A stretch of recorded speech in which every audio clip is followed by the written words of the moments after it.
Hey there, my love Scorpio. Thank you so much for always staying here with me in this channel, babe. So before we start your reading, let me just greet muna everybody. Hi and hello there, new subscribers. Ako po si Yan. Welcome. At sa mga returning viewers, thank you so much sa inyong walang sawang support. So yun mga babes, wala po tayo dito gender, bae, lalaki, LGBT, lahat kayo welcome. Pwede nyo rin pong i-flip yung roles if you want, and at the end of the day, always have your free will with you na pwede nyo rin gamitin anytime, anywhere. Wala rin po tayo ditong gender, so ba lalaki, LGBT, you're all welcome here. At syempre mga babes, kung hindi nyo pa knows, meron pa po tayo other channel. The link is down below sa ating description box. And yeah, meron tayong naka-open ngayon no, na tinatawag kong hidden slash secret message reading. So kung interesado kayo rito, no, kung no contact situation or no communication kayo with someone, no, na nasa inyong mind, pero curious pa rin kayo, no, ano ba yung iniisip niya ngayon, ano ba yung nararamdaman niya sa'yo ngayon, or may possible message ba siya sa'yo ngayon. Yeah, we're gonna take a look at that person's current or real-time energy. So, ano man yan, naiisip, nararamdaman, current energies, not possible messages na hindi niya kayang sabihin sa'yo face to face. That's what we're gonna find out. So, if you're interested in Scorpio, no, you can inquire dito sa the High Priestess Tarot KR at gmail.com. So, yeah, let's take a look at your reading right here, Scorpio. Yan mga babes, no, yan kasi inopen ko kasi nga maraming gusto ng um, update, no, sa no contact situation, no, pero hindi natin yan gagawin permanently here, no, ngayon kasi medyo maluwag pa yung time ko, no, pero pag naging busy ng lola ninyo, babalik na tayo ulit sa ating normal or usual daily routine. So yan mga babes, no, let's see what do we have here for my Scorpio people. Messages for Scorpio, please. What do we have here for Scorpio? Archangel Michael, thank you so much, together with the angels and guides. Scorpio.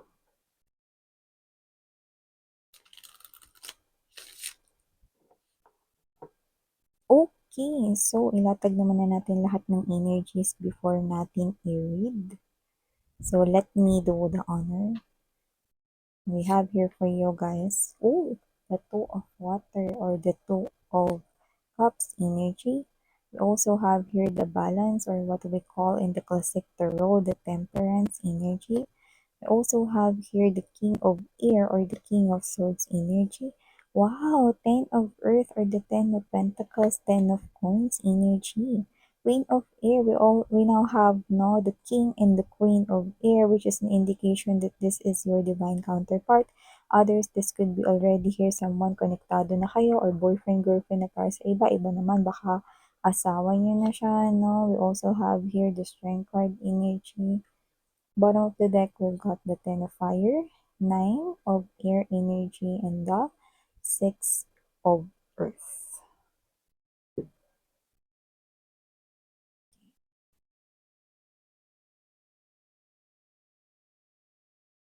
So, Scorpio, I do see that kung meron ka mang kasama ngayon or konektado ka with someone, nag-uusap pa lang kayo or um, mag-asawa na kayo, na nakikita ko dito may pinagdadaanan kayo ngayon, na may problema ngayon, baka may challenge na pumapagitna sa inyo, iba siguro nag-away, nagtalo, okay? Pero nakikita ko kayo rito magkakaayos pa rin. Why? Because the universe right here, no, isa lang itong way para pagtibayin kayong dalawa. You know, sometimes hindi natin naiintindihan why things, no, nangyayari.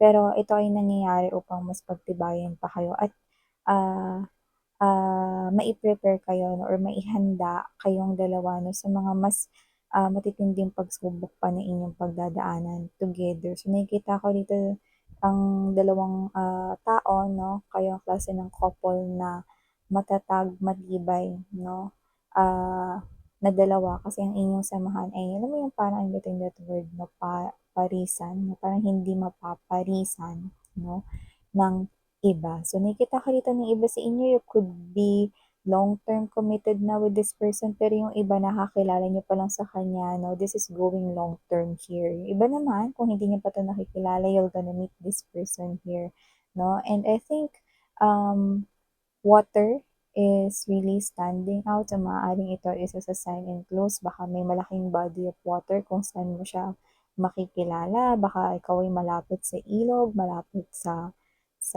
dagat, no? Yan, no? So, nakikita ko dito, or baka yung hometown ninyo, malapit kayo sa Sapal, mga ganyan, may body of water, no? Falls, or yung iba naman, no, possible na may, alam mo yun, purifying drinking station, no, yes, na basta may water.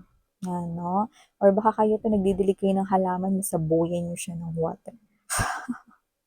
May ganon. Basta just take how this resonates, no? At kung sino man tong energy na to, nakita ko rito, no, na kung hindi mo pa siya nakikilala, no, this person here is someone na magpapabrighten ng day mo. Yan, no? So, nakita ko dito na possible na makilala mo naman siya if hindi sa body of water or hindi may water sa paligid, na possible na sa workplace or maging katrabaho mo siya. Yung iba, for some reason, maaaring makilala mo siya through a family member or someone na tinuturing mong family is Scorpio. So, nakikita ko dito, no, na the love that you will found, no, or yung pagmamahal na natagpuan mo na with your person, no, is something very strong that no one can separate you. Yan, no.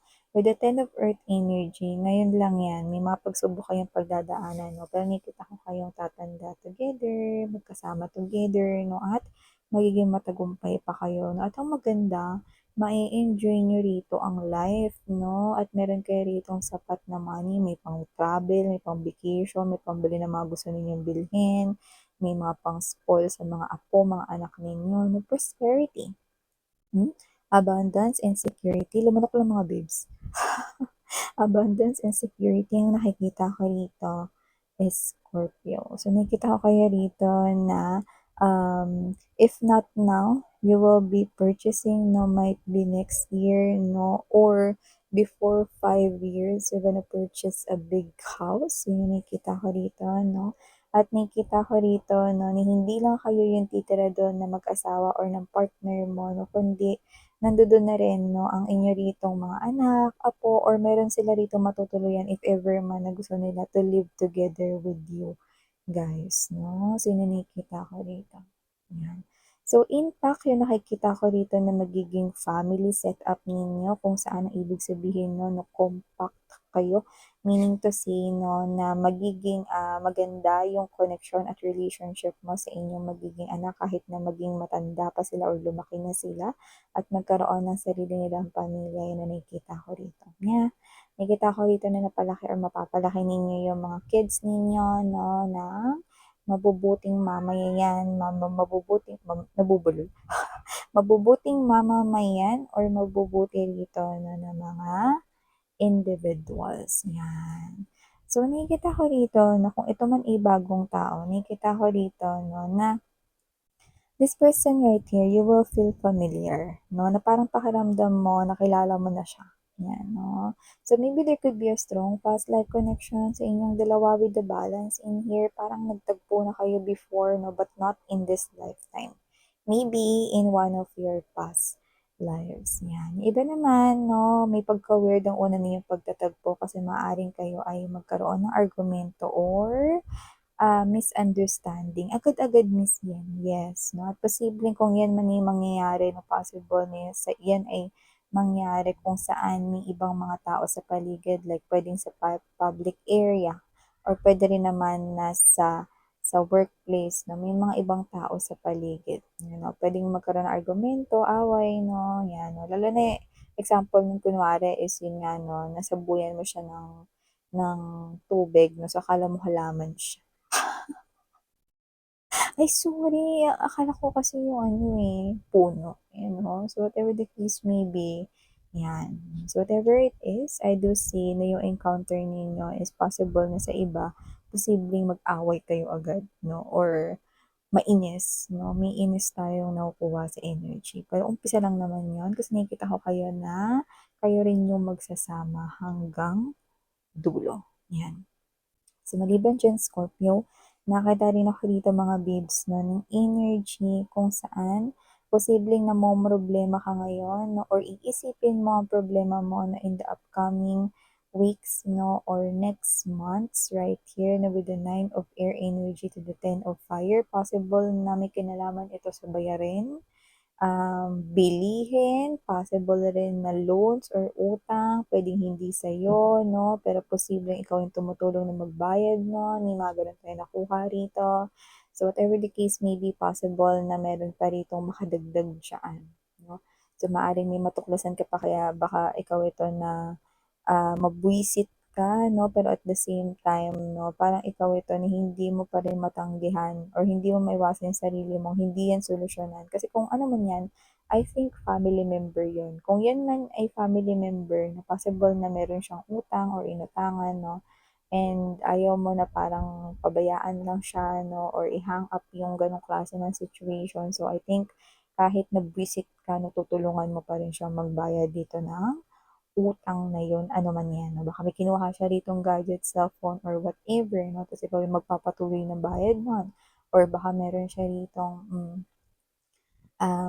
inutangan 'no, na kakilala niya 'no, ta's hindi niya nabayaran ng buo, yan 'no. So, may mga gano'n tayong nakita rito. Plus, sabay-sabay na 'no, yung mga bills pa, mga kailangang bayaran, internet, utilities 'no, electricity, water, blah, blah, blah. So, yung nakita ko rito 'no. But do not worry because with the Six of Earth energy, universe will help you 'no, in terms of finances, coins, Scorpio. So, nakikita ko rito 'no, na possible na, puwedeng yung iba sa inyo humiram kayo, pero maibabalik din 'yan agad ninyo 'no. Bakit? Kasi may opportunities dito pagdating sa pera, kung saan posibleng idaan 'yan ni universe sa pamamagitan ng luck. Anong luck means 'yan? Luck 'no. So, you might want to try 'no, huwag niyong araw-arawin, okey? So, i-try niyo lang 'no, try to purchase a lotto ticket 'no, yung mga ganyan or sali kayo 'no sa mga, free raffle entry sa mga malls 'no, 'yan. Lalo na kung involved yung pera dun 'no as a winning prize, do that 'no. At sa iba naman kung hindi luck ipadaan 'yan ni universe sa inyo, malamang ipadaan 'yan sa incentives 'no or sa mga parang recognition sa office or sa trabaho ninyo. Yung iba naman kung may negosyo kayo, nakikita ko dito na possible na maganda yung magiging flow ng inyong sales. Yan. No? So, nakikita ko dito na may ibabalik mo rin yung hiniram mo, no? Um, para tulungan dito no, isang family member na may problem sa kanyang pinansyal 'no. At nakikita ko rito 'no, na matatapos rin dito ang iyong pinoproblema na because the solution is already near you, ano. See, hindi mo pa lang nakikita ngayon pero sinasabi ko na sa inyo, yang binhi na yan, yang seed na yan 'no, eh, nakita ko dito na parang kayo 'to na sometimes pagod na kayo, stress na kayo 'no, iba sa inyo puwedeng kayo yung breadwinner sa family or kung hindi man possible na kayo yung provider 'no, ta's may mga ganyang problema pa na parang dumadagdag pa yung ibang family members sa mga isipin mo or whatever 'no. So, nakita ko dito na parang ikaw ang klase ng person na parang siguro baka masabi mo yan all at once, pero yung iba naman posibleng gustong-gusto mong sabihin 'no, pero tinatago mo na lang kasi, ayaw mo na, damdamin 'no, ng family member mo yon or parang ayaw mo na na ma-stress pa lalo 'no, or magbigay ng more energy sa problem. So, solution is already there, Scorpio, so you do not need to worry at all. So, nakikita ko dito 'no, na meron din dito mga babes 'no, na opportunity-ng sasabihin ang isang friend mo 'no, at kung sino 'tong friend mo 'no, doesn't have to be na matalino siya sa school ninyo nung nag-aaral pa kayo kung classmate mo siya rito. Pero meron siya rito mga babes 'no, na either offer na literal na trabaho na sasabihin sa inyo, puwedeng referral or may sasabihin siyang napakagandang idea to the point na posibleng magmukhang random lang yun, pero iilaw yung bumbilya mo sa ulo, eh, maaaring isa yung klase ng ideya o konsepto na 'pag in-apply mo or makikita mo na worth it i-apply sa negosyo mo or sa trabaho mo, eh, may potensyal na mapansin ka or yung skills mo 'no, sa workplace man 'yan or mapansin ang iyong shop or kung ano man yung product or services na sine mo, kung ikaw naman ay entrepreneur or business owner. At nakikita ko rin dito, Scorpio, may mga pagbabago dito na dapat mong asahan kung saan ito ay bunga ng iyong manifestations before. Yung iba medyo syongit, kasi nga yung iba possible na na-manifest mo no, while you are at your lowest energies, no? Um, Possible na ito yung parang mga alam mo yung parang mga latak or basura 'no, nung mga parang mga nakaraan mo 'no, lalo na kapag ikaw ay galit 'no, na-attract mo yung parang mga small negative energies 'no. However, okey lang 'yan 'no, basta i-maintain mo lang yung pagiging positibo mo 'no, at yakang-yaka mong i-handle ang mga situations, 'yan 'no. Nakikita ko rin dito na posibleng meron diyang humiwalay sa family or whatever 'no, parang either gusto maging independent 'no, or malaki na kasi kayo parang gusto niyo na bumukod 'no, or literal na maaaring may magpakasal dito. Kasi nakikita ko dito that your partner is ready to settle down, lalo na kung medyo matagal na kayo, 'yan. So nakikita ko rito na meron ditong lilipat ng bahay. Yan. So, maliban diyan, Scorpio, nakita rin ako dito ng energy ng someone, 'no, na nahihiya sa'yo rito, 'no. So, sa ngayon iniisip ka niya lang dito, so kahit hindi siya nakikipag-usap sa'yo, puro naman siya isip-isip sa'yo rito, 'no. I-prepare mo lang yung self mo kasi maaaring bigla na lang itong mag-message sa'yo dahil iniisip niya talagang makipag-usap sa'yo.